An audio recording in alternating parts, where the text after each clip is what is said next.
Nafu kulħadd. Ħanippruvaw flimkien l-innu tal-offertorju. Mulej fidejk.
Flimkien l-alleluja.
Ruħi għaċċana għalik.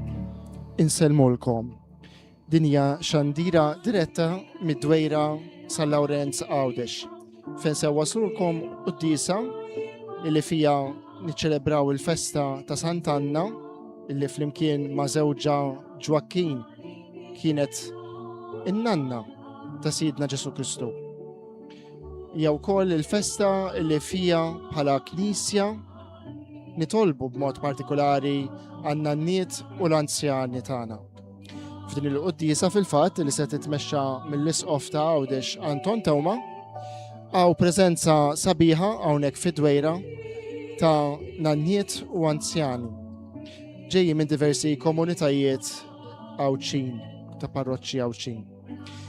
L-iskop għal qed isir fid-dwejra kif ġara fl-aħħar snin hija proprju li ninsabu ma' ġenb il-kappella id-dedikata lil Sant'Anna f'dan ir-raħal ta' San Lawrenz. Kappella fuq ir-rieħ ta' dwejra illi hija mfittxija ħafna mill-ommijiet illi jiġu hawnhekk il-ġenituri li jiġu hawnhekk bil-trabi tagħhom biex jippreżentawhom il Sant'Anna sabiex kif hi pproteġiet u ħadet is-sieb tan-neputi tagħha Ġesu żguri li tkun hi wkoll illi tipproteġi lill-familji tagħna, speċjalment it-trabi tagħna, iċ-ċkejknin tagħna. Sa minn xi snin law, b'inizjattiva tal-Kummissjoni fih dan id-Djoċesi illi tieħu ħsieb l-anzjani, lill-nanniet tagħna u torganizzaw ukoll momenti ta' formazzjoni għalihom kemm fuq livell diċesan u anke billi tissapportja l-inizjattivi li jkunu jittieħdu fil-parroċċi. Frabta ma' din il-festa qiegħda ssir din il-qudiesa propju hawnhekk li titmexxa mill-Isqof jew mid-delegat tiegħu. Huwa sabiħ tara diversi anzjani u persuni ta' terz età jinġabru hawnhekk għal dan il-mument flimkien fejn irroddu ħajr lill-Alla għad-don tal-ħajja f'kull stadju tiegħu, imma f'dan il-mument partikolari fl-istadju biex ngħidu aktar avvanzat tal-ħajja fejn forsi ħafna jgħidu persuna meta tidħol fl-età ma jibqalix tagħti. Pero kemm fuq livell ċiviku u anki fuq livell ta' knisja, inħossu li dan huwa moment prezzjuż, moment li għandna niċċelebrawh għaliex f'din il-fażi tal-ħajja fejn forsi wieħed ma jibqax jipproduċi bħal qabel f'ċertu sens kif tħares leħ id-dinja, imma żguri li għandu ħafna xjati bl-esperjenza tiegħu jew tagħha fil-fatt kif nafu in-nanniet tagħna huma dawk li huma fdati wkoll bir-responsabilità li jieħdu ħsieb ta' ċkejknin tagħna f'soċjetà fejn ġenituri jaħdmu t-tnejn u forsi l-ħin li jistgħu jagħtu lil uliedhom xkejknin ikun kultant limitat, imma sadattant huma jafdaw lil uliedhom xkejknini lil nanniet, allura lil ġenituri tagħhom sabiex ikunu huma li kif rabbew lilhom fi ċkunithom jgħaddu wkoll din l-esperjenza ta' trobbija lil neppotijiet tagħhom. Din hija realtà sabiħa għaliex iż-żomm magħquda aktar il-familja u tista' tgħidlek il-ġenerazzjonijiet iż-żgħar jistgħu tassew jitgħallmu u jxorbu mill-esperjenza tal-ġenerazzjonijiet il-kbar. Min jaf kemm il-darba niftakru il-Papa Franġisku huwa wkoll anzjan jitkellem propri fuq il-valur ta' din il-qrubija bejn il-ġenerazzjonijiet, dan il-kuntatt bejn l-anzjani u ċkejknin. Nemmen illi huwa kuntatt illi minnu tista' tgawdi is-soċjetà kollha fuq kull livell tagħha. Inġbarna l-lejla fil-festa ta' Sant'Anna u San Ġwakkejn biex niċċelebraw jum in-nanniet u l-anzjani. Magħna hawn ukoll koppji devota ta' Sant'Anna li jixtiequ jkunu ommijiet u missirijiet. U se niċċelebraw bl-Ewkaristija dan il-jum. Aħna nafuha l-istorja tal-manna li kien il-poplu fid-deżert. Il-manna xepp tal-Ewkaristija. Jingħad li l-manna kellha toma ta' ħalejba għat-tfal, toma ta' ħobs għall-adulti u toma ta' għasel għall-anzjani. Ejjew fl-Ewkaristija li fija se nieħdu sehem, infittxew kull wieħed u kull waħda minna it-toma li neħtieġew f'dan il-mument partikolari ta' ħajjitna. Nagħtu bidu għal din iċ-ċelebrazzjoni. Kif semmejt aktar kmini, din il-qudisa sejra titmexxa mill-Isqof ta' Għawdex Anton Tewma u jinsab akkumpanjat minn Dunent Nibajjada, kappellan tal-parroċċja ta' San Lawrenz u rettur ta' din il-Knisja ta' Sant'Anna fid-Dwejra. Il-kant qed jiġi animat mill-kor ġiġesan taħt id-direzzjoni ta' Dorien Portelli.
tal-Missier u tal-Ibn tal-Spiritu Santu. Amen. Il-grazzja ta' Sidna Ġesu Kristu li mħabba ta' Alla u l-għaqda fl-Spiritu Santu tkun ma'kom il-koll. Inġbarna fl-imkien ħuti Eżies il-lejla biex inqimu lil din il-qaddisa li hija Om Marija in-nanna ta' Ġesu. U fija f'din il-qaddisa niġbru iż-żewġ estremi tal-ħajja fuq din l-art. Il-bidu tal-ħajja li kienet in-nanna ta' tarbija n-nanna ta' Ġesu u t-tmiem tal-ħajja li kienet anzjana, li kienet nanna. Biex nitħejjew tajjeb ħalli niċċelebraw il-ħajja kollha kemm mill-bidu sal-aħħar. F'Sant'Anna ejjew narfu li aħna mitimbejn u ejjew narfu li l-mulej minkejja li aħna mitimbejn għamel rigali kbar magħna billi tagħna dan id-don, dan ir-rigal kbir tal-ħajja. U nitolbuh ikollu ħnina minna, nitolbu maħfra fis-skit.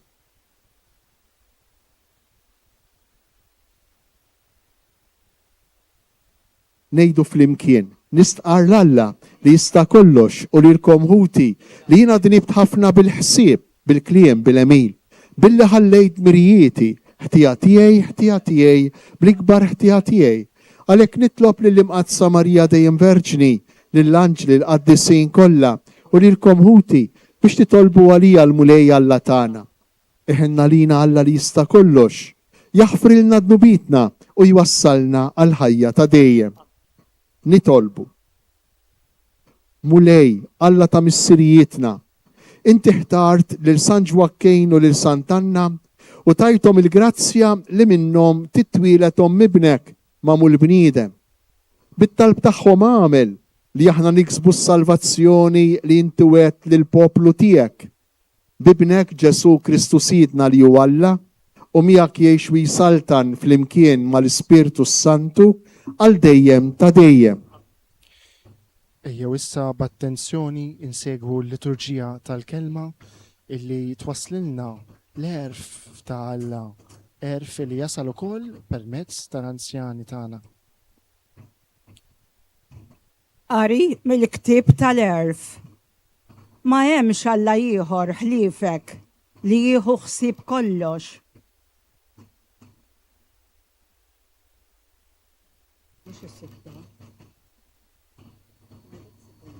Iż-17, mhux is-16.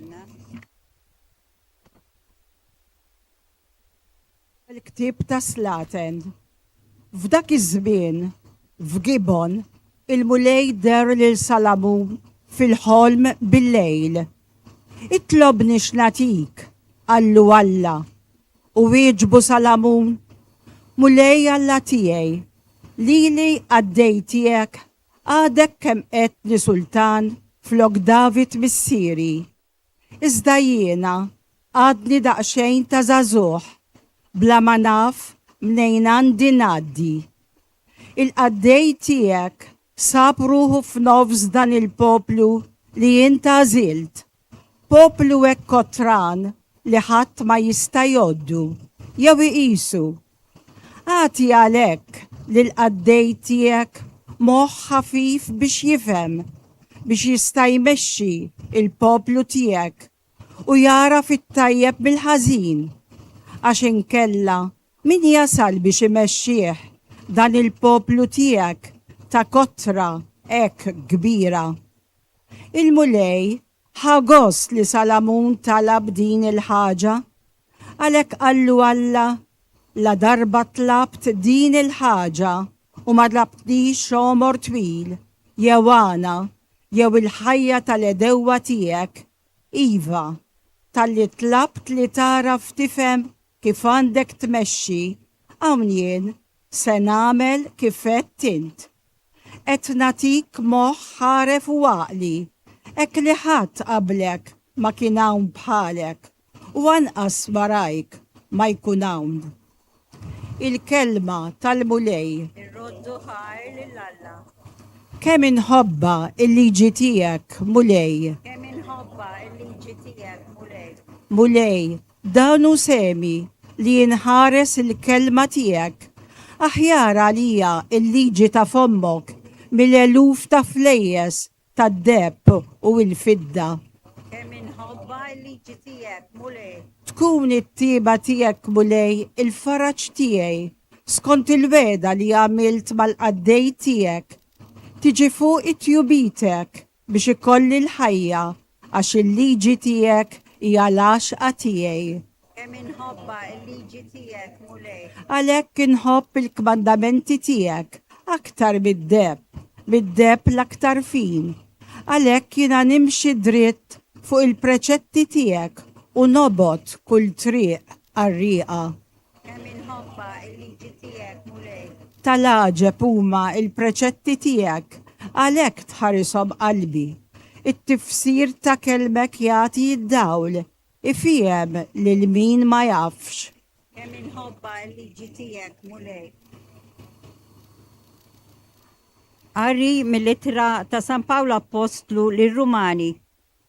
Huti, aħna nafu li Alla ma dawk li jħobbuh, ma dawk li huma msejħin skont il-providenza tiegħu, f'kollox jaħdem id fit tal-ġid tagħhom. Għax lil dawk li huwa rafhom mill-bidu, ippredistinawhom ukoll biex jieħdu s-sura fuq ġbija ta' ibnu. Ħalli dan ikun il-kbir fost ħafna ħwa. Lil dawk li jippredistinawhom sejħilhom ukoll, u lil dawk li sejħilhom iġġustifikawhom ukoll. Lil dawk imbagħad li jiġġustifikawhom igglorifikawhom ukoll. Il-kelma tal-mulej.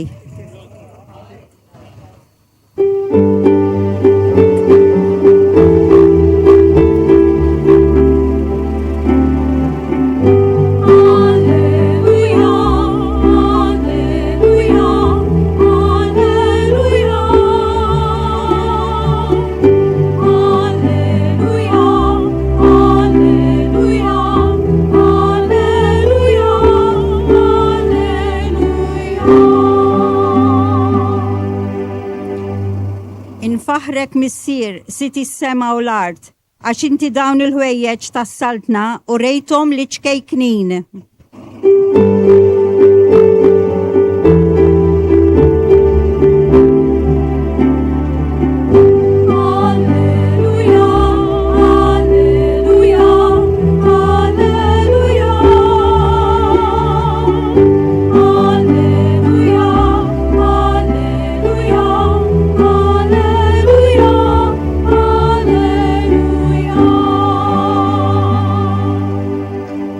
Il-mulej ma'kom.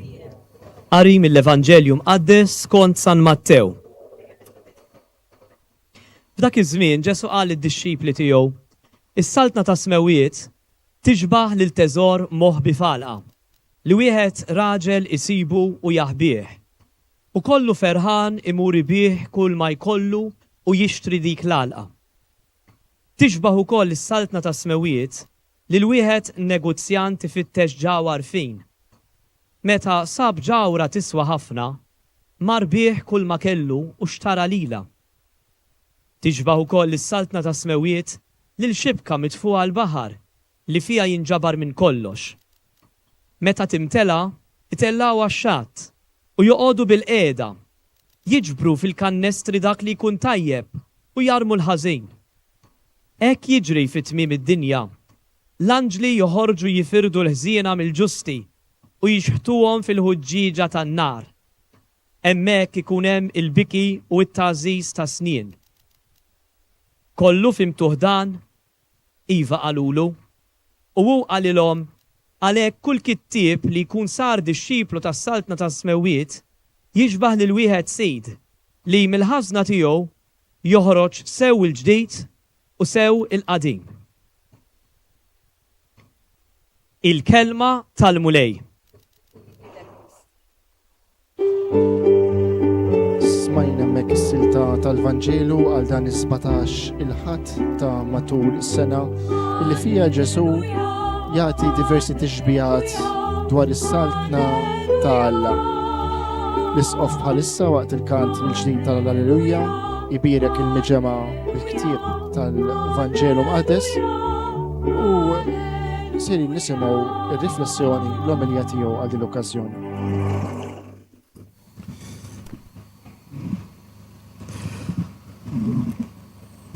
Fit-tieni qari li għadna kif smajna San Pawl qal xi ħaġa li forsi sikwit ninsewa, forsi billi aħna medijin b'ħafna affarijiet u fil-ħajja tagħna ninsewa. Għalilnek San Pawl għalilna li Alla ħalaqna, allura lilek il-kull wieħed u kull waħda minna, għax jħobna u biex jħobna. Tgħidu li imma kieku Alla jħobni kieku għandi dawn id-diffikultajiet li jien għaddej minnhom jew li jien għaddejja minnhom, kieku Alla jħobni kieku għandi problemi. Ħafna drabi aħna jiġrilna li nikkalkulaw, inkejlu, nqisu jekk Alla jħobniex jew le, skont kemm aħna sewwa jew le. U hawnhekk huwa żball, nagħmlu żball. Għax jekk inkejlu aħna sewwa jew le, allura skont kif Alla jħobna jew le, Kieku jkollna nduru fuq Ġesu msallab u ngħidulu skont il-kejl tagħna il-missier lilek ma jħobbokx. Skont il-kejl tagħna, skont il-qis tagħna, imsallab lilek ma jħobbokx. Imma nafu li Ġesu mhux biss ġie msallab fuq salib, mhux biss miet, imma rxoxta, imma qam mill-imwiet u din il-parti tal-istorja spiss ma nagħtux importanza.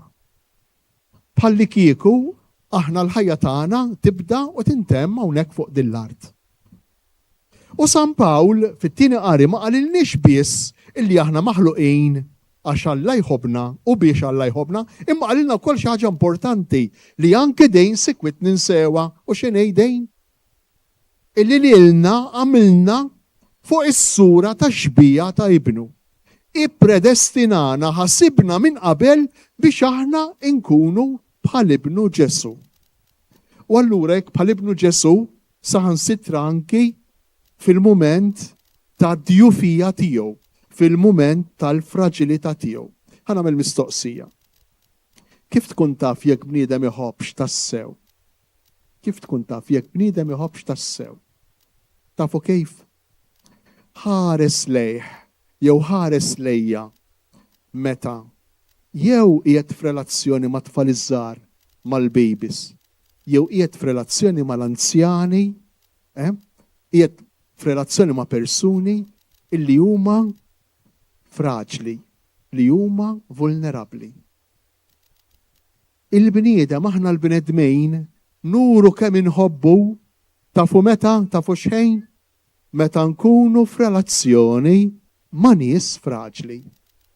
Meta nkunu f'relazzjoni ma' nies dgħajfa, ma' nies li huma fil-bżonn, ma' nies li għandhom diffikultajiet. U allura rridu nqogħdu attenti għax jekk aħna Alla ħares qatt b'xi mod inwarbu fil-ġemp jew it-trabi qabel ma jitwildu, jew it-trabi fil-ġewf, jew it-trabi ċkejknejn żgħar li huma dipendenti għal kollox minna.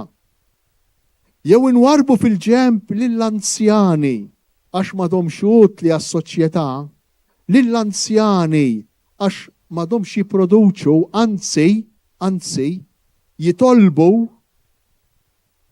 sakrifiċċji, jitolbu imħabba, jitolbu ħidma, impenn mis-soċjetà.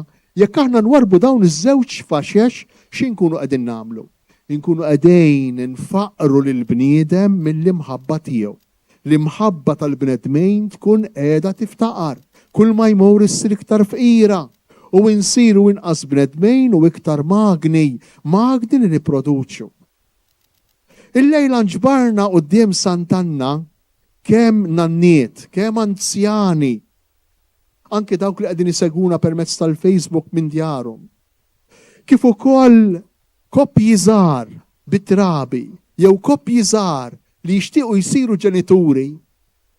Inġbarna flimkien quddiem Sant'Anna, x'Sant'Anna tiġbor fija l-imħabba lejn il-fraġilità, l-imħabba lejn il-vulnerabilità, l-imħabba lejn id-djufija. Fi kliem ieħor Sant'Anna tallimna nkunu bnedmejn li nħobbu tassew. Sant'Anna tallimna illi l-bniedem jekk ma jħobbx lill-anzjan, illi ma jistax jitħarrek, li kollox jiddependi minn ħaddieħor. Il-bniedem jekk ma jħobbx lill-tarbija, anki fil-ġuf tal-om, anki meta toħroġ il-barra mill-ġewf. Meta l-bniedem ma jħobbx it-tarbija u ma jħobbx lill-anzjan, Sant'Anna qed tgħidilna li l-bniedem isir inqas bniedem. Il-bniedem jiftaqar fl-umanità tiegħu. Meta aħna nħobbu inqas, insiru inqas bnedmejn. U dak xi fisser li se nbagħtu aħna stess, li se jbagħt il-bniedem stess. U Sant'Anna x'tagħmel allura permezz ta' din il-festa tagħha l-lum? Tħeġġiġna l-kol kemm aħna, tħeġġiġna l-kol kemm aħna biex nikbru fl-imħabba tagħna, l-imħabba tagħna lejn il-vulnerabilità, l-imħabba tagħna lejn il-fraġilità. Il-fragilità mhux biss tal-anzjani u ta' trabi, kemm dawk li twildu, kemm dawk mistennija u kemm dawk li għadhom ma twildux len. Imma Sant'Anna tistedinna nħobbu l-fragilità tagħna l-lowm. Il-lowm qed ngħixu f'soċjetà li m'għadix tissapporti l-fragilità. Rridu naħbu d-difetti tagħna, rridu naħbu d-djufijiet tagħna, rridu naħbu l-vulnerabilità tagħna. Sant'Anna qed għalhekk qegħdin hawn ħafna, għalhekk tixbet in-nies Sant'Anna. Sant'Anna tixbet in-nies għax ma tibżax mill-vulnerabilità. Sant'Anna tixbet in-nies għax ma tibżax mit-tbatija, mid-djufija illi jgħaddi minna kull bniedem. Kemm hu sabiħ il-Vanġelu, kemm hu sabiħ Ġesu. Għalih ħadd mużejjed, għal Ġesu ħadd muqjetaw u mhux utli.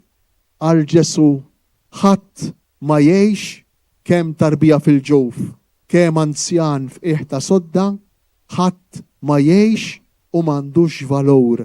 Għal Ġesu il-persuna umana l-bniedem għandu dejjem valur, għandu dejjem dinjità.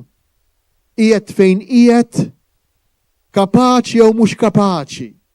Għal Ġesu il-bniedem huwa sagru, huwa sagro sant. Il-bniedem huwa xi ħaġa kbira, il-bniedem huwa ħolqien ta' Alla.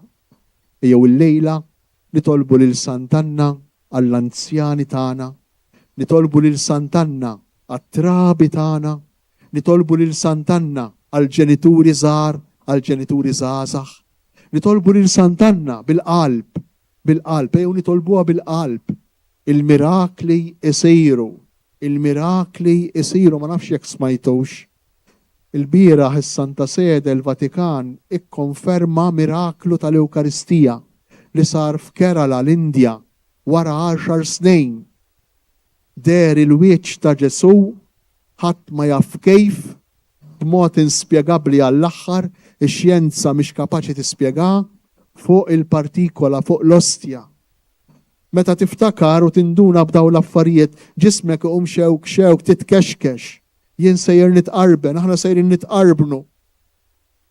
Der il-wiċċ ta' Ġesu stampat, ix-xjenza ma tistax tispjega kejf 10 snin ilu waqt qudiesa f'Kerala fl-Indja. U l-bieraħ is-Santa Sede l-Vatikan tat konferma ta' dan il-miraklu. Il-miraklu wara 10 snin nara l-Knisja kemm timxi bil-mod, kemm ma taġġilx. Imma tat konferma li dan huwa inspjegabbli xjentifikament. Ew nitolbu lil Mulej bil-qawwa kbira, fidi kbira bl-interċessjoni ta' Sant'Anna, il-mara li tħobb il-fragilità, il-mara li ma tibżax mill-fragilità. Ew nitolbuha biex aħna wkoll naċċettaw, nilqgħu, inħadnu ma' nfusna il-fragilitajiet tagħna, ma nirrabjawx ma' nfusna. Meta nibdew nindunaw li għandna difetti fiżiċi, psikiċi, difetti anki kultant morali, dubji fil-fidi, ma nirrabjawx ma' nfusna, imma naċċettawhom bħala l-fragilità. U din l-imħabba li aħna għandna anke lejn id-djufija tagħna tiswa isservi biex inħobbu mhux biss lilna nfusna kif aħna, imma lil ta' madwarna u fuq kollox lil Mulej li tagħna dan id-don kbir, dan ir-rigal kbir tal-ħajja.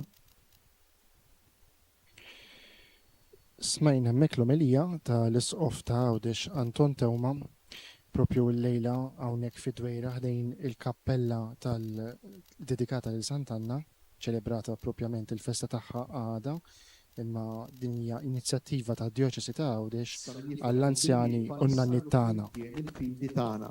Jiena nemmen falla wieħed il-missier li jista' kollox li ħalaq is-sema u l-art, dak kollu li jidher u dak li ma jidirx, u f'Mulej wieħed Ġesu Kristu, ibn waħdini ta' Alla, imnissel mill-missier qabel kull żmien, Alla minn Alla, dawl minn dawl, Alla veru minn Alla veru, imnissel mhux magħmul, natura waħda mal-missier u bih sar kollox, niżel mismewiet għalina l-bnedmin u għall-fidwa tagħna.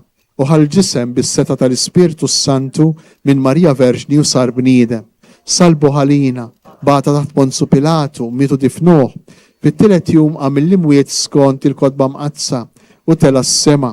qiegħed fuq il-lemin tal-missier għandi jerġa' jiġi bil-glorja biex jagħmel ħaq mill-ħajjin u mill-mejtejn. Is-saltna tiegħu ma jkollix tmiem. U fl-Ispirtu Santu mulej li jagħti l-ħajja li ġej mill-missier u mill-liben li hu meqjum imweġġaħ flimkien mal-missier u mal-liben u li tkellem f'hom il-profeti u fi knisja waħda qaddisa kattolika apostolika nisqar ma'mudija waħda għal maħfra ta' dnubiet nistenna l-qawma mill-imwiet u l-ħajja ta' żmien li ġej. Amen. Fiduċja sħiħa nresqu t-talbit tagħna lil mulej l-interċessjoni ta' din il-qaddisa l-Aziza Sant'Anna u r-raġel tagħha San Ġwakkejn li kienu n-nanniet tiegħu. Il-mulej jagħtina mhux dejjem dak li nitolbuh imma żgur dak li għandna bżonn. Għal-Papa Leon biex il-mulej jibirek u jħares il-ministeru tiegħu u biex il-Knisja tkun dejjem dar li tilqa lil kulħadd fej kull anzjan u anzjana ikunu jistgħu jisimgħu indirizzat lilhom il-kliem imma jiena ma ninsik qatt nitolbu. Ismana nitolbuk mulej.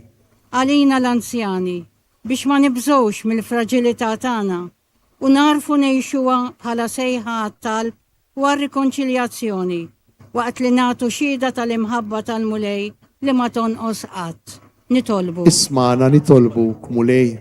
Għażażagħ biex huma u jersqu qrib dawk li jinsabu fis-solitudni jew fl-anonimità tal-istrutturi tal-kura isiru sinjali konkreti tal-ħlewwa ta' Alla li ħarisna u jmantnina bħalhom. Nitolbu. Ismana nitolbuk mulej. Għanna n-niet biex ikunu għajn ta' erfa l-familji tagħhom u jgħaddu lill-ġenerazzjonijiet il-ġodda it-teżor ta' fidi li tara falla dik l-imħabba li ma tejbt qatt. Nitolbu. Ismana nitolbuk mulej. Għatmim ta' kull tip ta' gwerra biex il-mulej jilqa' talba ħerqana tagħna u jagħti l-faraġ lil dawk li qed ibatu u l-paċi vera għad-dinja kollha. Nitolbu. Ismana nitolbuk mulej.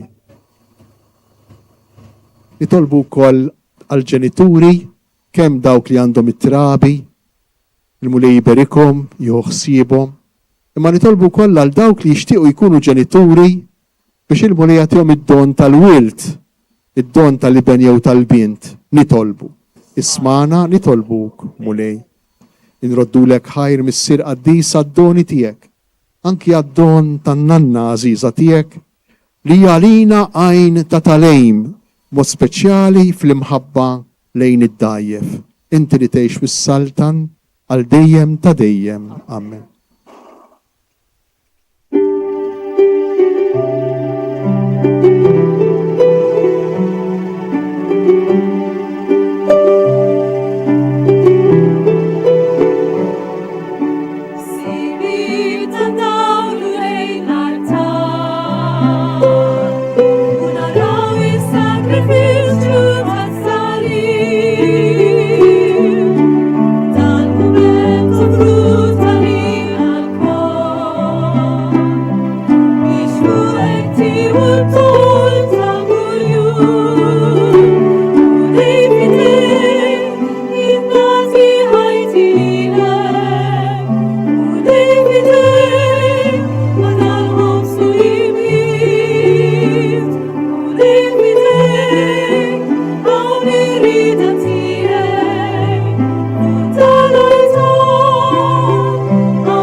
Itolbu ħuti biex is-sakrifiċċju tiegħi u tagħkom ikun joġob l-Alla l-Missier li jista' kollox. Għal-mulej mridejk, sagrifiċċju għal-tifħir, glorja tal-ismu, għal-tiġijiet tagħna u tal-Knisja mqassa kollha tiegħek. Il-qamulej daw l-offerti li bil-qima kollha qed nagħmlulek u għatina sem fil-barka li jintwet lill-Abramu lil nislu bi Kristu Sidna.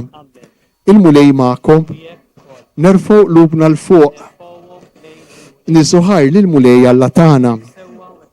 Sewwa xieraq tas-sew mulej missier qaddis, Alla ta' dejjem li tista' kollox tajjeb u taġi talina li dejjem u kull imkien inroddulek ħajr, lilek tfaħħar il-ġema tal-qaddisin fis-sema u l-ġieħ li inti tagħtihom għall-merti tagħhom u ġieħ moti lill-istess doni tiegħek. Intallimna bl-eżempji ta' ħajjithom u tieqaf magħna bl-għajnuna tat-talb tagħhom u aħna mdawrejn minn sħabi kbira ta' xhieda b'qalbna qawwija niġru triq li għandna qudiemna biex niksbu magħhom il-kuruna tas-sebħ minn suġa minn wart li qatt ma jitbiel bi Kristu Sidna. Għalhekk mal-anġli u mal-arkanġli mal-ġema kottrana tal-qaddisin intennu l-innu tat-tifħir tiegħek u ngħidu bla qiegħda. Qaddis, qaddis, qaddis, mulej Alla tal-eżerċti, ismewitu l-art mimlija bil-glorja tiegħek. Osanna fl-ola tas-smewiet, imbirek minn ġej fis-sem il-mulej, osanna fl-ola tas-smewiet. Qaddis tas-sew int mulej, inti lajn ta' kull qdusija.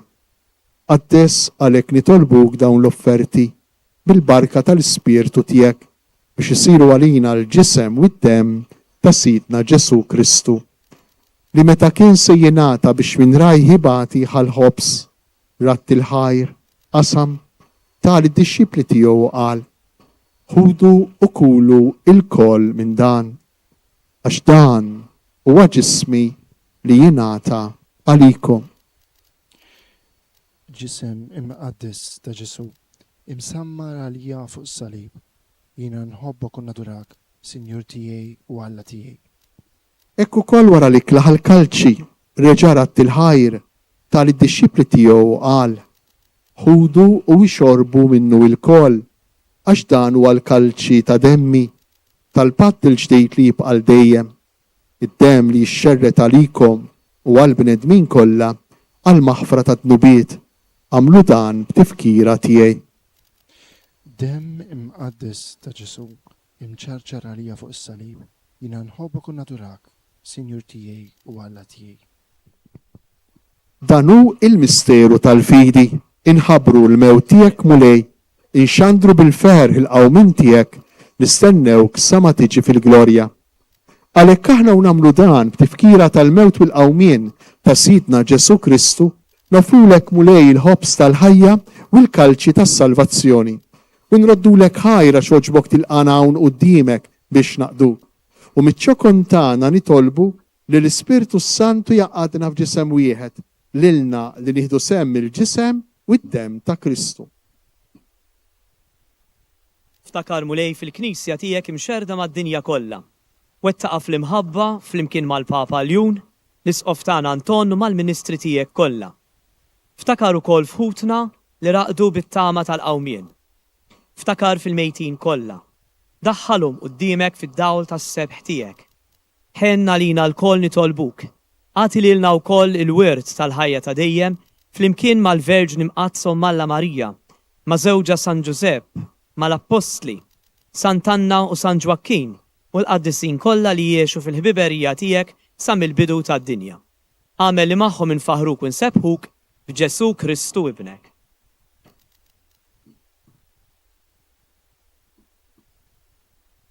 Bi Kristu, ma' Kristu u fi Kristu jingħata lilek Alla missier li tista' kollox flimkien mal-Ispirtu Santu kull ġieħu glorja għal dejjem ta' dejjem. Amen. Ejjew nitolbu kif għallimna u ridna nagħmlu li bentalla għas-salvazzjoni tagħna. Missierna li inti fis-smewiet jitqaddes ismek, tiġi saltnatek, ikun li tritint kif fis-sema ekda fl-art. Ħobsna ta' kuljum atina llum. Aħfrilna dnubietna bħalma naħfru lil min hu ħati għalina. Iddaħħalniex fit-tiġrib, isteħlisna mid-deni. Eħlisna nitolbuk mulej minn kull deni. Atina fit-tieba u l-ħnina tiegħek il-paċi fi żmienna. biex inkunu ħielsa dejjem midnu u imħarsa minn kull inkwiet. Aħna u nistennew u nittamaw lejna u l-miġja tas-Salvatur tagħna Ġesu Kristu. Mulej Ġesu Kristu, li qed l-apostli tiegħek inħallilkom isliem natikom isliem tiegħi. Tħarix lejn dubitna, iżda ħares lejn il-fidi tal-Knisja tiegħek. Għatija sliem u laqda li jintrit fija, inti tgħix wis-saltan għal dejjem ta' dejjem. Il-paċi tal-mulej tkun dejjem magħkom. Għatu l-paċi lil xulxin.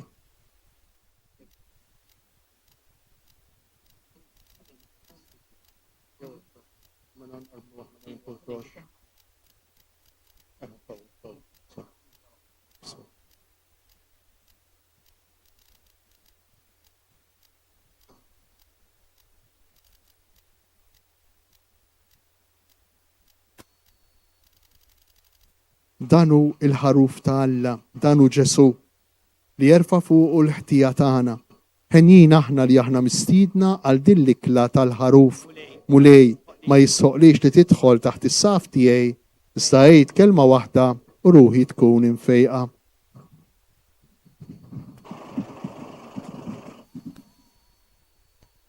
Se jkun hawn żewġ punti għad qarbin, jien se nkun f'nofs, jien se nkun fin-nofs u l-isqof ikun hawnhekk qrib l-altar, importanti nitilgħu fil-lira waħda biex inkunu nistgħu nerġgħu nduru min-naħa minn fejn inkunu ġejna.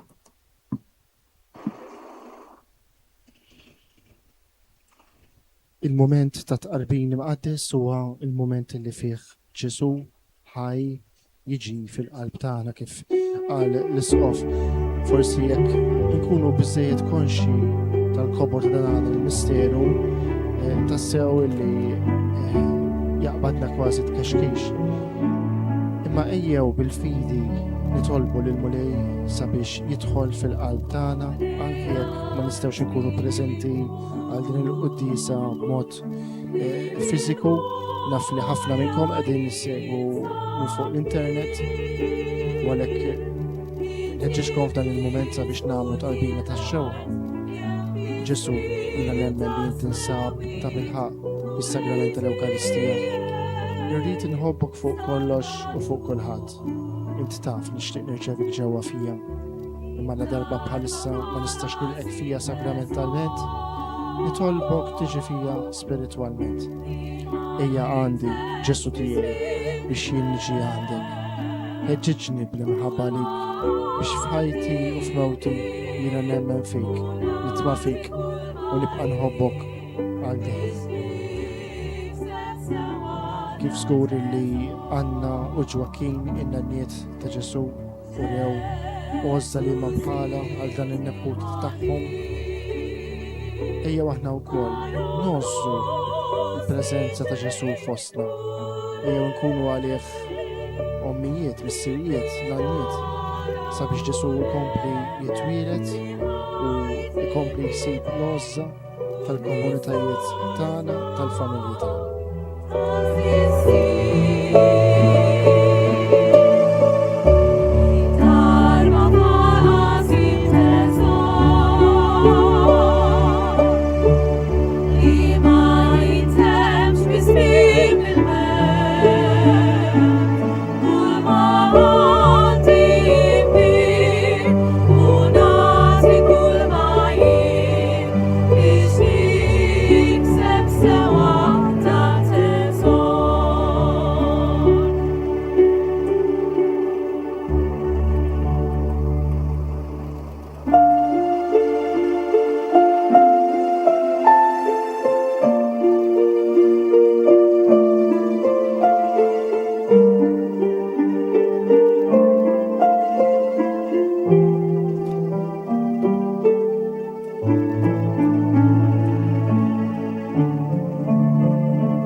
Kemmu sabiħ illi f'din il-purċissjoni ta' nies illi jitilgħu f'dan il-moment biex jirċievu l-ġesu Ewkaristija tilmaħ miż-żewġ spettri tal-ħajja, miż-żewġ faxex tat-tarf tal-ħajja kważi hekk tista' tgħid trabi fidejn il-ġenituri tagħhom u mill-banda l-oħra anzjani.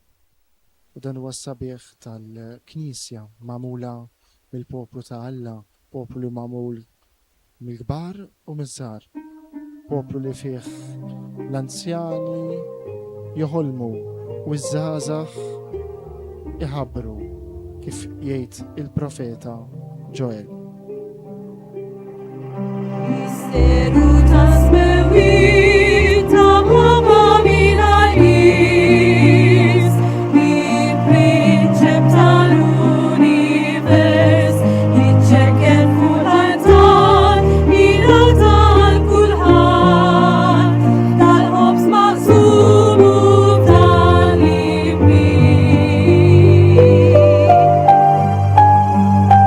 Ħarsu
issa dritt jew wara l-barka?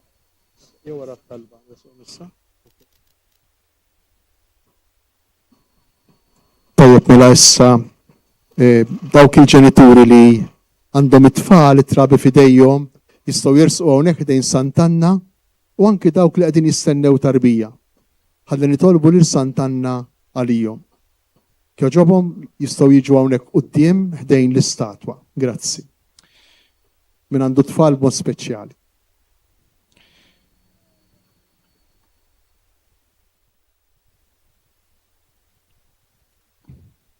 Kif semmejna l-kappella ta' Sant'Anna hawnhekk fid-Dwejra hija popolari ħafna ma' dawk li jiġu jitolbu biex ikollhom tarbija jew jiġu jitolbu l-protezzjoni ta' Sant'Anna fuq il-wilt ġdid tagħhom. U għalhekk xieraq li f'dan il-mument fit-tmiem din il-qudiesa sejrin naraw sejrin nassistu għal talba illi issir tal-preżentazzjoni ta' tfal u trabi li Sant'Anna, in-nanna ta' Ġesu, dik kelli kella xorti kbira illi lil Ġesu issejjaħlu in-nepputi tagħha. Il-fatt anke fil-Malti għandna taqbila ħelwa illi propju tfaħħar li Sant'Anna illi Ġesu seta' jsejħilha nanna. Nitolbu fuq dawn it-trabi il-barka ta' Alla. Mulej Alla tagħna intħejjejt tifħir għal ismek minn fomm it-tfal u trabi tal-ħalejb fit-tiba tiegħek ħares lejn dawn l-uliet kemm dawk li qegħdin fil-ġewf u kemm dawk li inti tajt brigal lill-ġenituri. Li l-fidi tal-Knisja qed tirrikmandalek bl-interċessjoni ta' Sant'Anna biex turi tjubitek magħhom kif ibnek laqa għandu l-tfal u berikom hekk intom issir sawwa bil-barka tiegħek fuqhom biex meta jikbru imqawwijin mill-Ispirtu Santu ikunu xhieda ta' Kristu bi kliemhom u bemilhom inti li tgħix wis-Saltan għal dejjem ta' dejjem. Amen.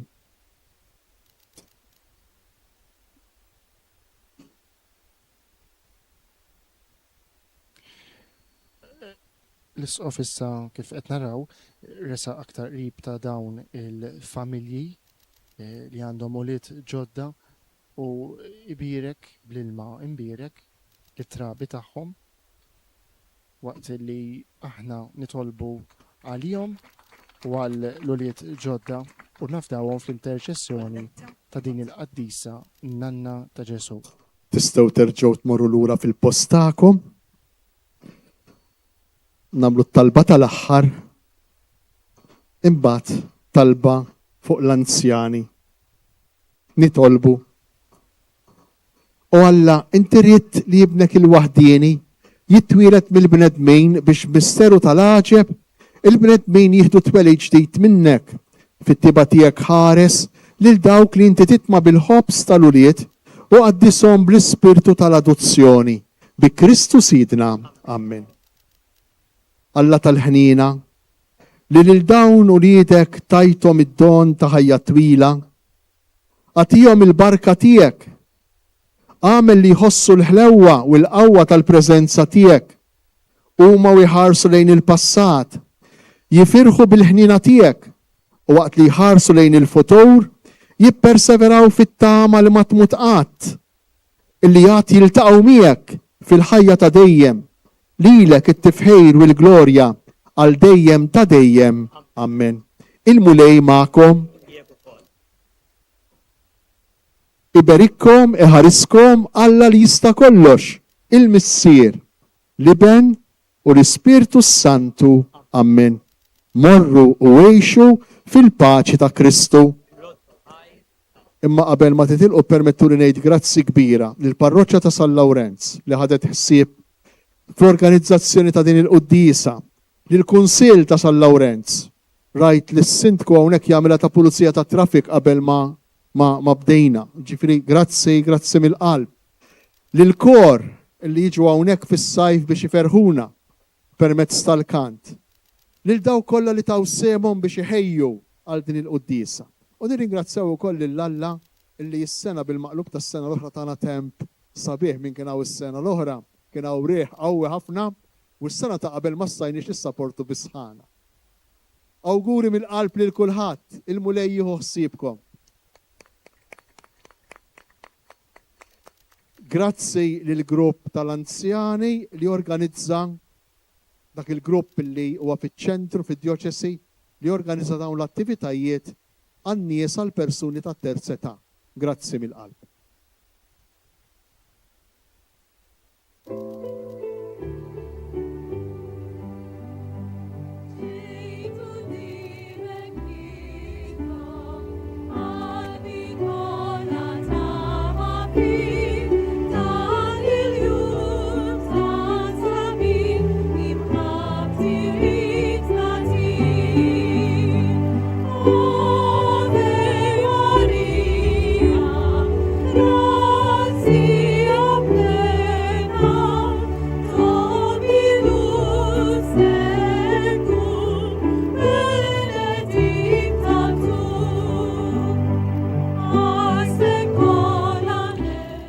Waqt li il-kor qiegħed ikanta dak l-innu tal-aħħar lil Madonna, il-proċessjoni fit-tmiem il-qoddisa terġa' lura lejn il-kappella ta' Sant'Anna fid-Dwejra, kappella li għada nhar il-festa tkun miftuħa minn kmieni u jkun hemm quddies fis-6:30 ta' filgħodu, fit-8:30 ta' filgħodu, fl-10:30 ta' filgħodu u oħra fil-5 ta' filgħaxija.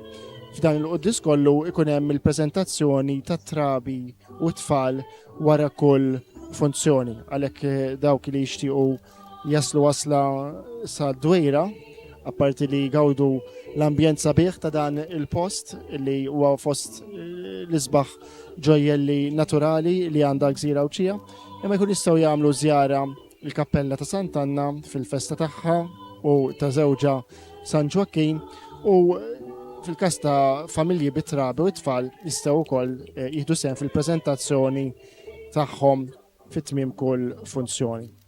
Aħna ninaqdu ma' l-isqof sabiex nirringrazzjawkom illi ħadtu sehem din iċ-ċelebrazzjoni anke jekk minn djarkom. Tislima speċjali lil dawk illi ħossu li jaqgħu f'waħda minn dawn iż-żewġ kategoriji jew it-trabi u t-tfal il-ġenituri tagħhom, jew anki l-anzjani kemm hu sabiħ illi napprezzaw il-ħajja mill-bidu sa tmiem naturali tagħha u allura nożżu kull mument tal-ħajja. U inżid ukoll awgurju tal-aħħar lil dawk illi ġorru l-isem ta' Anna jew anki Ġwakin. Natukom fl-okkażjoni tal-jum ta' għada il-festa it-tajba. Il-xandira tagħna il-lejla tagħla hawnhekk, grazzi illi kontu magħna u insellmulkom.